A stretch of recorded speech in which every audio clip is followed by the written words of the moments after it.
Good morning, friends.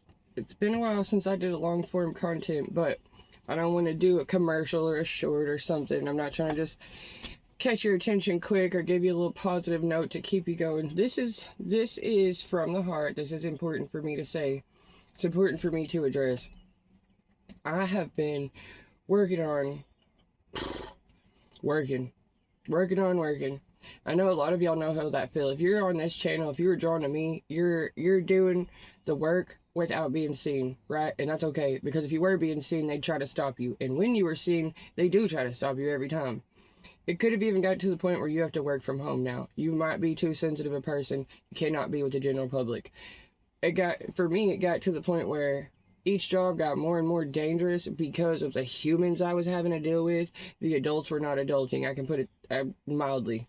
They were aggressive. They were violent. I had open lawsuits on the job, on coworkers, because oversight doesn't exist. Every job has good and its bad. Every field has its intended purpose and then its shadow use, right? So, job after job, I don't know what it was. It felt like I was auditing. It felt like I was researching. It felt like I was trying to find my home, right? I've had lots of jobs. I'm not fucked up, but I've had like probably 100 jobs in my life. And skill building, hell yeah, all types of skills for all types of shit. However, after you've done X amount of jobs in X amount of categories, it's all kind of the same. Unless you're going to get a degree to go in the higher levels of that thing, you're still just going to be doing the basic thing at a higher level, putting you in charge of other people. The higher up you go, the less hands-on work you have to do. That's nice sometimes. But the people who are doing the hands-on work, the grunts, if you will, those of us who are just trudging along to get our paycheck, well, when the paycheck's not worth it, the quality of work is shit. When the environment is hostile, it goes home with you, right? When your home is fucked up because your job's not paying your bills, and it's a vicious cycle and loop. And that's kind of on purpose. It really is. It's kind of like there's a statistics committee to check and see exactly how much the industry of that town is paying those people and how much that rent is and how much that cost of living is.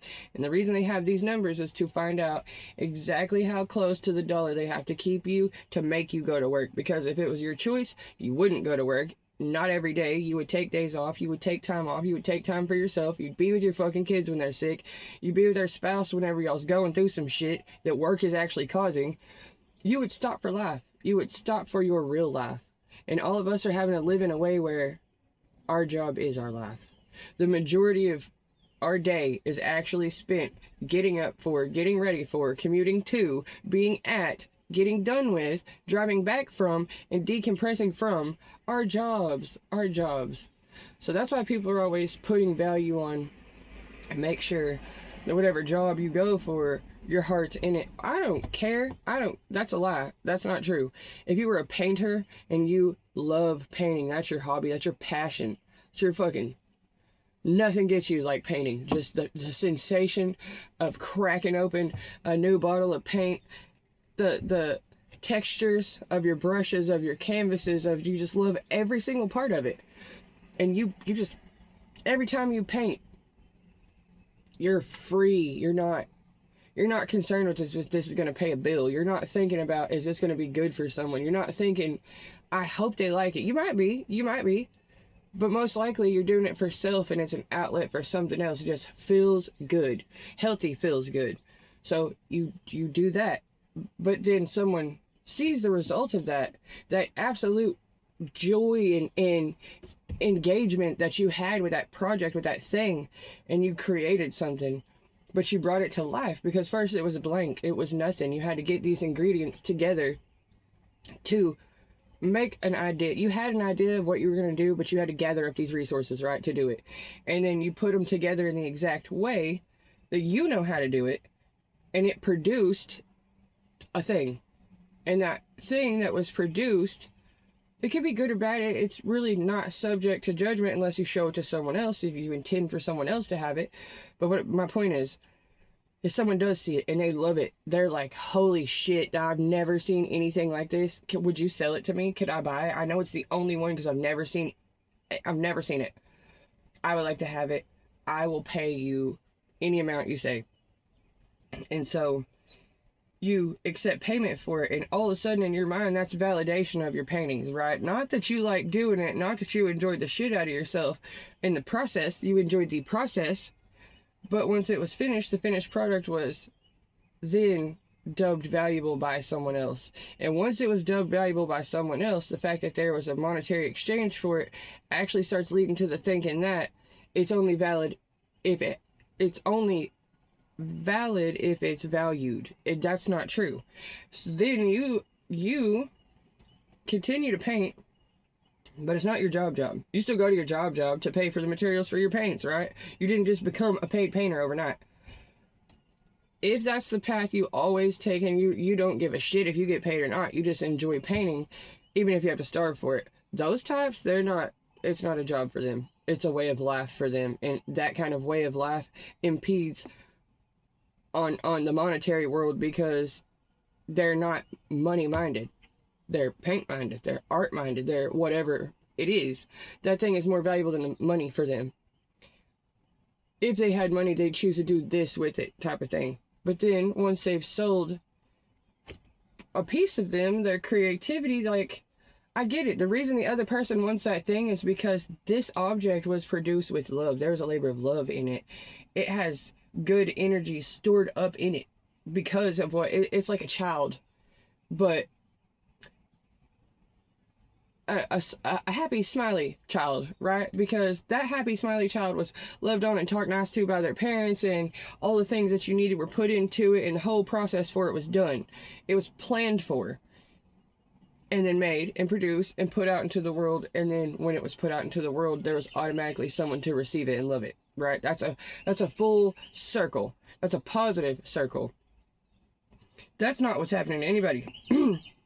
Because even if you go in that positive circle, after the first one's bought, the next time that person's painting, they don't know if they're painting for themselves or if they're painting for someone else. There is now an audience, right? There's now an onlooker, a bystander who is judging, or at least speculating over what you're doing. Hey, are you going to make another one? What are you working on now? And it's like, a thing you were doing that was private and totally for self is now for like public consumption. And even if it's not, it changes the mindset of the person who made the painting. If you do become a painter, and you know you can keep producing hits over and over and over again, and so your hobby, your passion is your job, you now make money to be a painter, well, that's all you do. You're now working. You're not just painting. You have to go to work. You have to think of your next piece, your next installation, your next whole series, the whole thing. This happens to musicians. This happens to writers. This happens to movie makers. It happens all the time. It's not necessarily writer's block. It's having your gifts freaking extorted. There's a difference.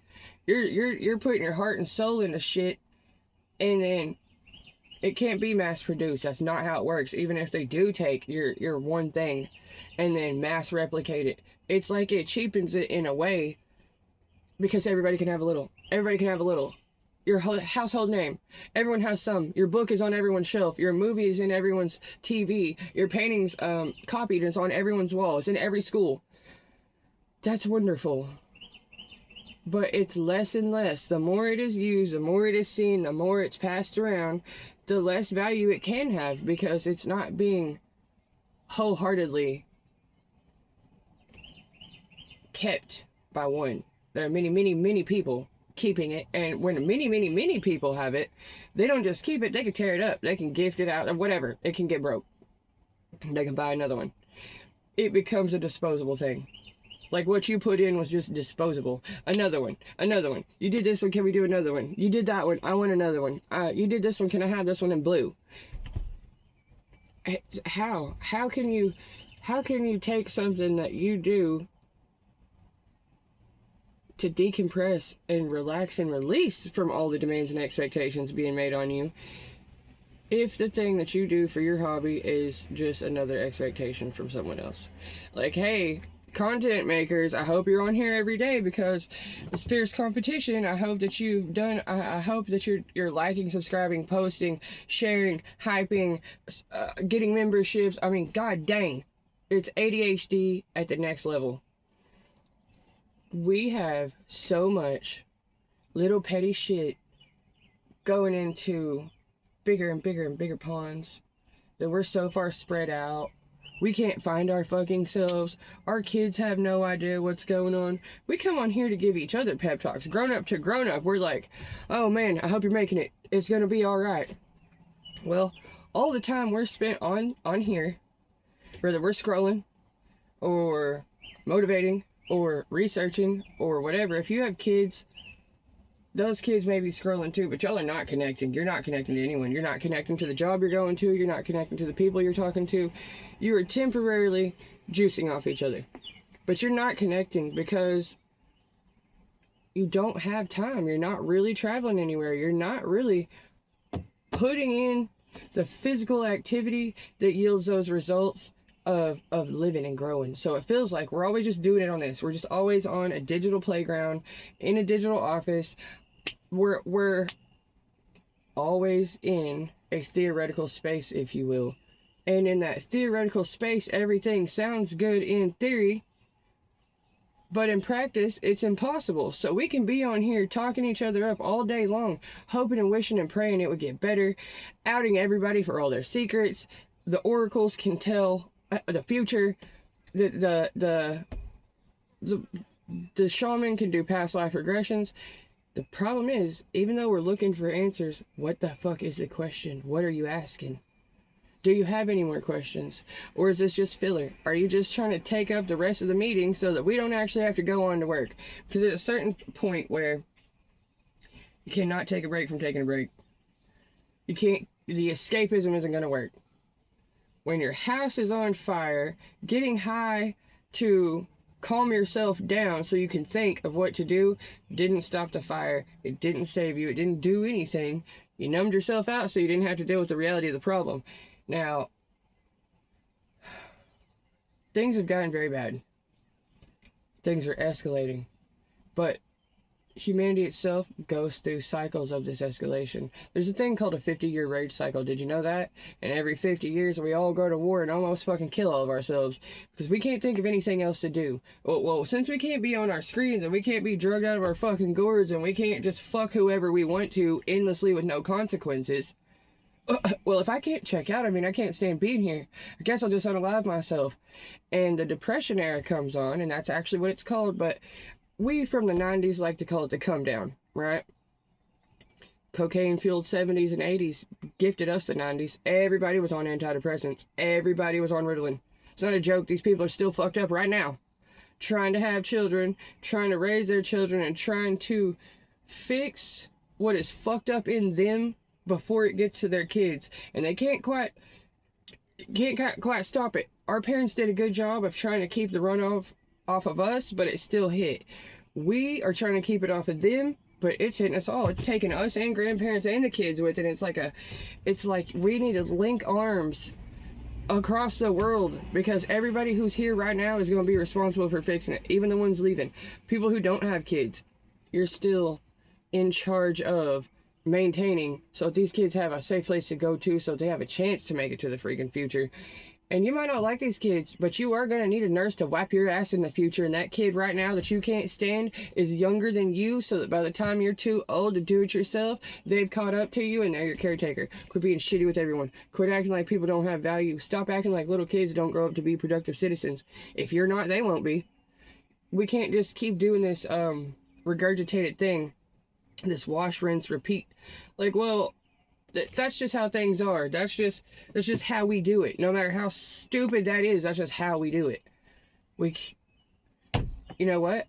I work in a preschool for special needs kids, and human behavior is a very curious thing.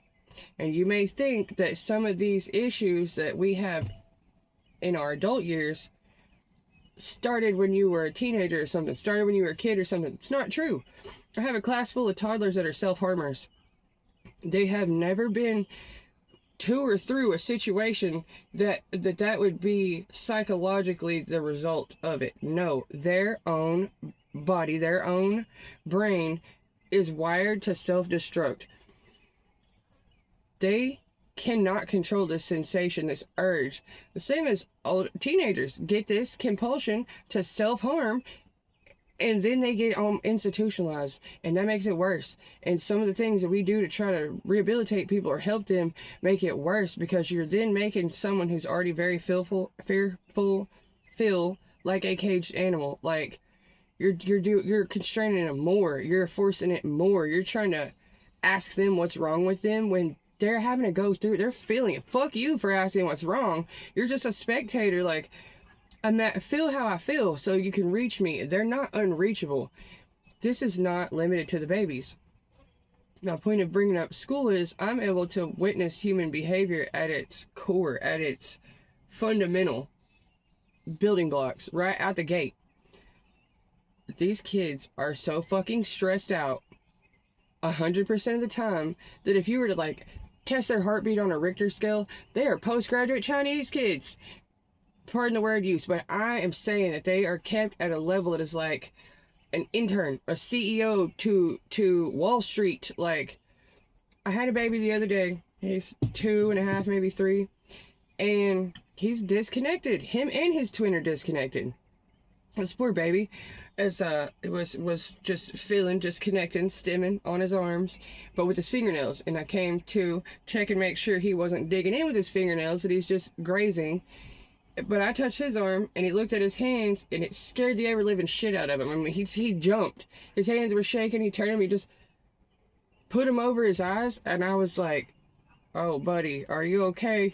I put my hand over his chest and against his back, just to calm his breathing. His heart was beating out of his fucking chest. He was horrified. Okay. My point to that is the spectral kids, autism itself is just a neurological disorder. It's how the synapses fire different. But for all spectral people, the deal is that all 8 senses are working at once. Your regular 5 senses, where you take in smell, touch, taste, hearing, all that, and then 3 other senses. You have internal systems like your parasympathetic nervous system, your limbic system. There's one more. I don't have the word for it right now. What I'm saying is what we call synesthesia and body dysmorphia is actually sensory processing disorder.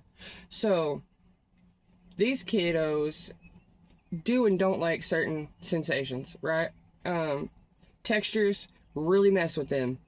Sometimes visual textures will mess with them. Like, that looks gross. They will literally gag, vomit. They have a visceral reaction to just a visual stimulation, because they're not numbed out. They're not distanced from anything. They're 100% in their bodies, more than they want to be. They're so online, they can't disconnect. They're disconnected from this world, but digital world is their language. They're like barely in avatars over here trying to figure it out. Like, oh shit, what is this? We've wondered about, why do I think this way? Why do I feel this way? Like, emotional feel this way. What we're dealing with here is not an emotional feeling. It's a physical sensation. It's a mental sensation. It's an actual... Just imagine being attacked from every direction, but you can't see where it's coming from. That's how much information's coming at them all the time. And there's not... 10 more hands around me wouldn't express how much is coming at everyone. Us older folks came from a different time. We were more grounded. We were more physical. We were more in this material plane, with a certain set of rules and obligations that were always enforced, and milestones that we think means you're normal, right? These kids are what's new under the sun. There's a group of us before them that had bits and pieces just like they do, but we didn't know what to call it. So that's why you're getting 30 and 40-year-olds who just now got diagnosed with autism, spectral disorder. Oh, you mean your brain works different? You're what's new. You're what's new. You're here to learn the language and speak the language and translate the language for them, so that when they're in charge, we know what they mean, they know what we mean. They're here to help us, but we're going to have to help them first. It's scary as fuck here for them, okay? And we're not too cool to admit that it wasn't scary for us. If you're not willing to admit that it was scary for you, you're going to struggle in the future too.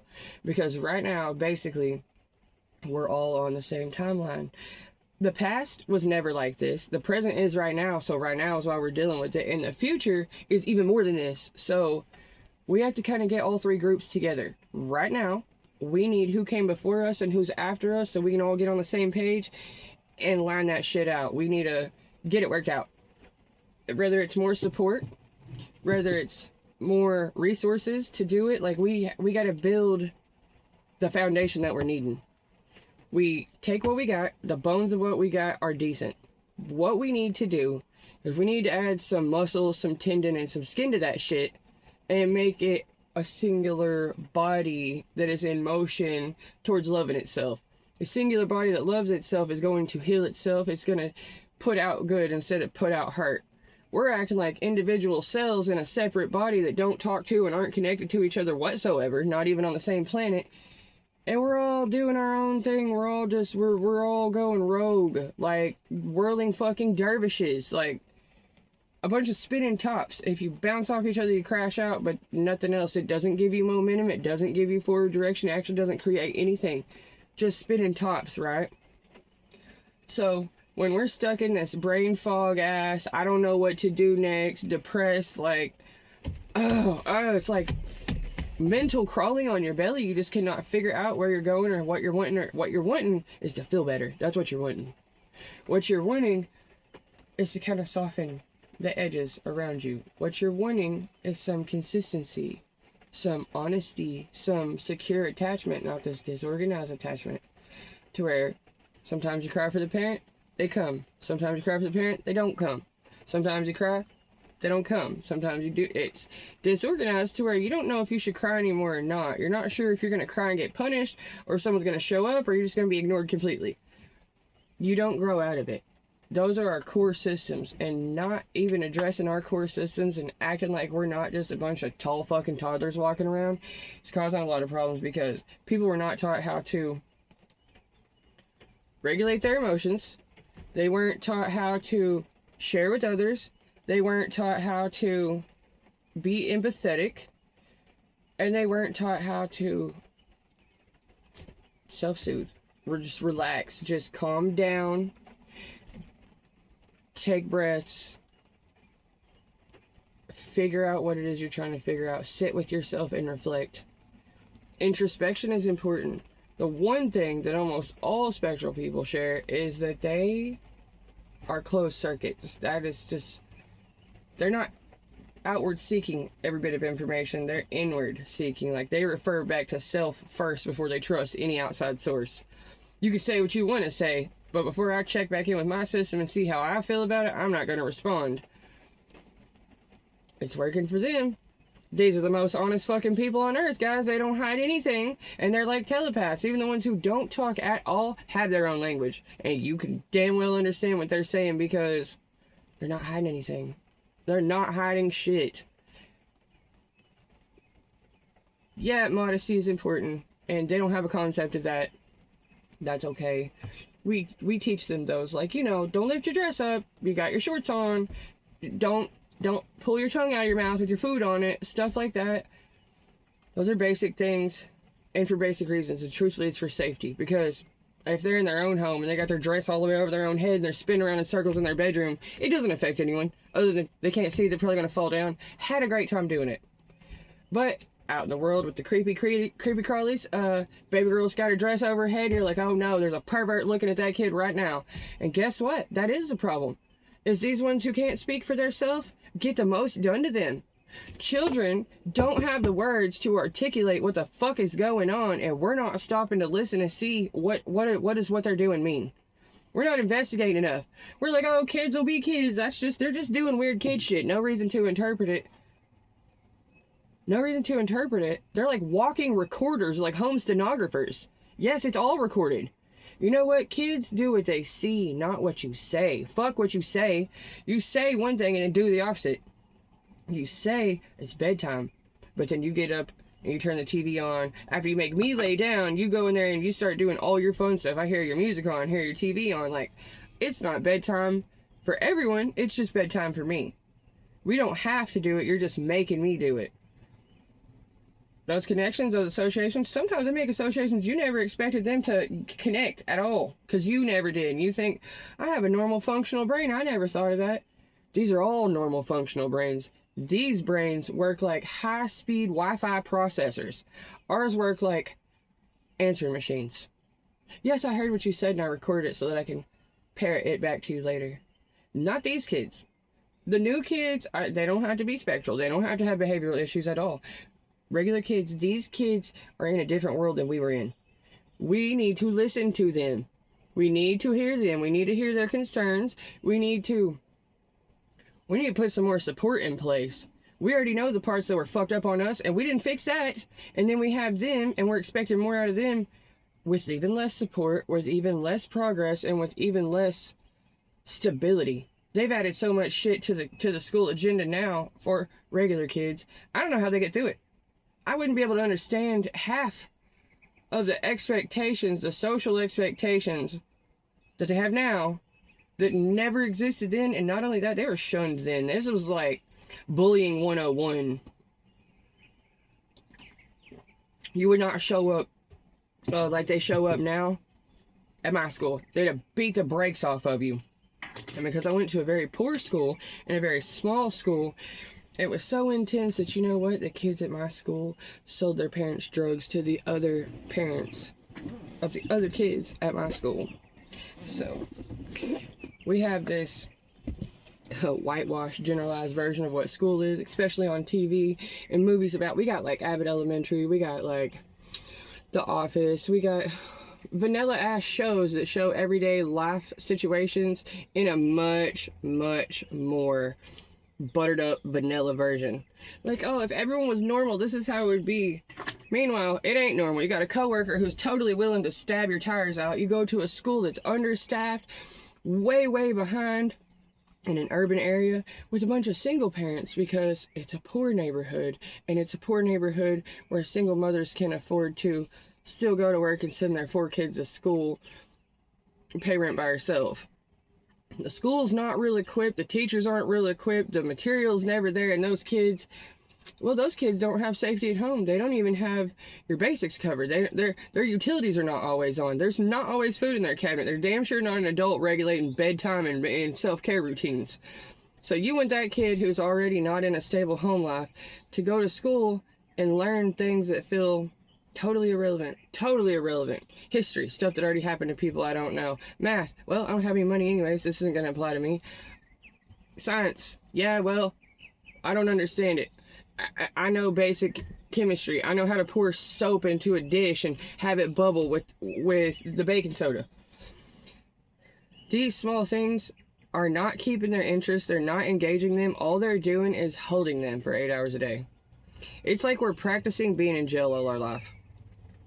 You go to school for 8 hours a day. You go to work for 8 hours a day. And if you don't go to school and you don't go to work for 8 hours a day, you go into a jail cell for 24 hours a day. There are always walls around you. There are always bars. There's always a restriction. Everybody wants out. We want out. I want out of this. But once you get out, what is there? What's your option? What's your choice? Nothing. I dare you guys to take a look around your town and answer yourself realistically, what is there for kids to do here?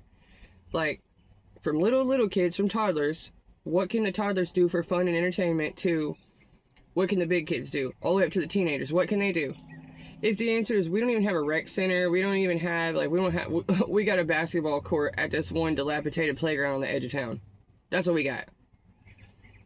The youth is the future, and if you don't even give them things to be entertained with, things geared towards them, they're gonna go towards what the adults just leave laying around. They're gonna go towards the older kids, and the older kids go towards the adults. So basically, I've lived in towns that are so desperate, so empty, like they lack industry. The adults don't even have places to go work, so they also don't have entertainment. Those are whole drug towns. Whole drug towns. I don't know if you've ever been to Fort Wayne, Indiana, but it's row house, rehab, row house, rehab. Pain clinic on every corner. The level of opiate addiction there is like 80%.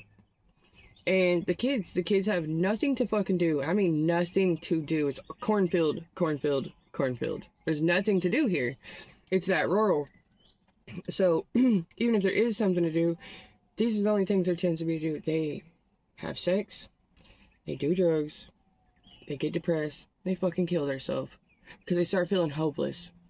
Oh, I've already had all the sex and done all the drugs I could in junior high and high school. I feel like I've met the hotel and wrecked my whole fucking life before I even graduate. Oops, had a baby before I graduated because hooking up was all you could do for free. That's what poor people do. I'm not making shit up and I'm not calling anybody anything.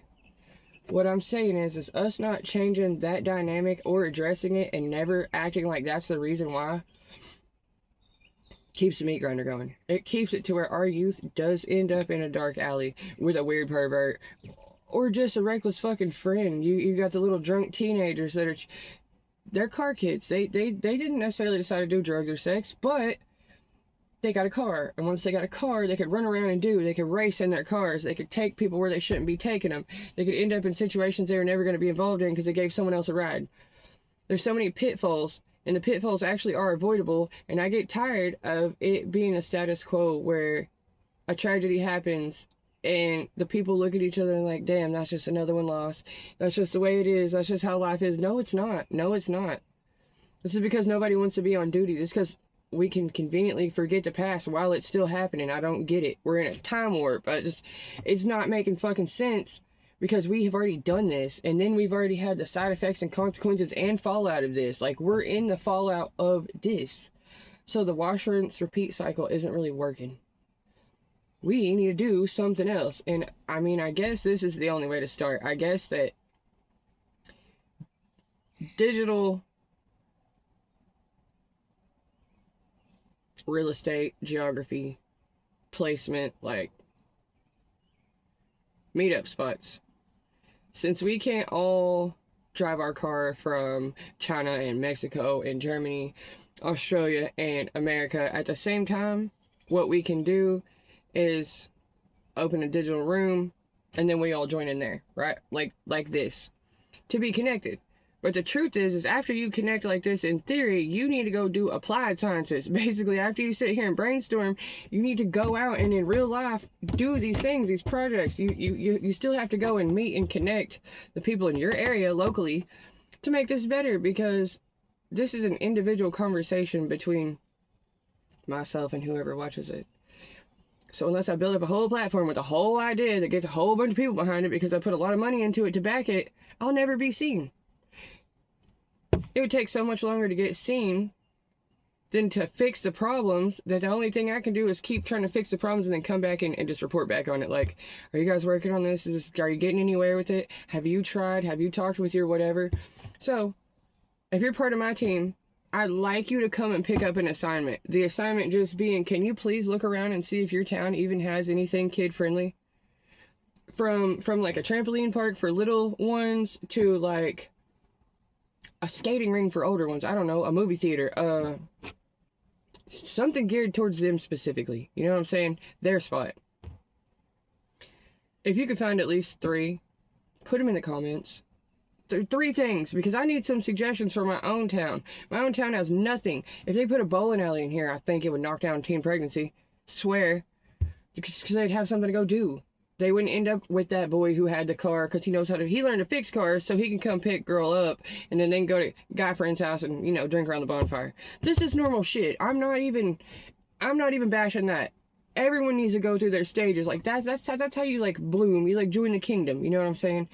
Within reason. But if that's your only option, that's exactly the direction you're going to get pushed. You're going to get pushed to the point of addictions and destruction and things like that. Not healthy trying it. Not just, yeah, I drank some. Yeah, I've smoked some. Yeah, I took that one time. Right. Like that's normal. That's not what I'm talking about. I'm talking about when this is all the adults do and the teenagers know that's the very fucking busted future they have to look forward to. Hell, my family's only ever been drinkers and smokers, so I'm gonna be a drinker and smoker, and my kids after me will be drinkers and smokers, because that's the lifestyle we celebrate. Not like that. They don't pick it. I'm talking about the ones who would try their damnedest to get away from it and would rather have anything else, but those options actually don't exist for them. They don't. You could say there's a program, you could say there's a way, but the effectiveness of being able to reach them and then actually give them that support they would need to anchor in. It's like if you move in somewhere, you pay the rent on the first month, you pay the utilities. If you were to have to pay rent twice in 1 month, you wouldn't be able to afford to live there. Well, that's how it is for a teenager to be given a new responsibility, even if they can do it at a high level at first. The fear and anxiety of I don't know how to support myself, I don't quite know how to do this, will make them falter and fall back and then disappoint themselves. And usually the adult who was around comes in and says, "Why you messed up, why did you not do that? You're not trying." Trying to hold a teenager to an adult expectation without showing them how to do it. It's unrealistic. We need to go back for our kids. They need help. Not only that, we need to go back for ourselves. If we're so far out of it, we can't figure it out to help them. We need to back the train up and go figure out what's wrong inside of us and get the answer and then go back and tell them. That's the best we can do for now. It's hard, guys. There's a lot of work that has to be done, and we're focused on the totally wrong shit, and we have been for a long time. We have got to regain focus. I hope that this video reaches someone else who stays up at night thinking, how the fuck are we gonna fix this? I just want you to know, me too. I'm wondering about it with you. I love you guys. We're gonna get those answers. We're gonna come back and we're gonna share those answers and we're gonna fucking apply this and we're just gonna fix it. We're just gonna fix it. There might only be a few of us willing, but a few of us willing, once we get started and the results actually start showing, trust me, the others come willingly because they're like, shit, that's working. I like when it doesn't hurt. I like sleeping in peace. I like feeling happy at seeing little kids play. I like feeling the sunlight on my skin. You gotta do it first or they'll never believe you. So, here's the first and the last. Get rid of the shit that has always hurt and try to add some stuff that would help. Find something that would help, like, not escapism. I mean something useful, something hands-on. Something's gonna get us re-engaged with our environment, not more and more recluse from it. Until then, I love you guys. Please comment these suggestions. I really need them. I'm going to get with the city planner so we can add some stuff in for these kids. It's ridiculous. We're all bored. And boredom becomes danger. Till next time, honeys. Stay vigilant. Black Cat came to see me. Don't forget your pets. Do not forget your pets because you know what? Teaching children responsibility of pets also helps them kind of get outside themselves. We have a thing called baby doll circle time, and baby doll circle time is you show the kids how to be with the baby and then the kid is with their own baby and they do their own interpretation of it, but by doing that you teach them empathy. So if you feel like you need to work on some empathy, a pet is a good thing, and there are plenty of strays, there are plenty of runaways, there are plenty of just discarded animals that need someone. Start small, but start somewhere. If you can't do a living thing, maybe go for the garden. Maybe teach the kid how to plant some herbs, like kitchen herbs, because you might not have grass, you might not have dirt. That might be an unrealistic request. But if you can get a pot and you have a windowsill, you can grow a plant, okay? Don't say you can't. I love you guys. Take cane out your vocabulary. Bye, babes.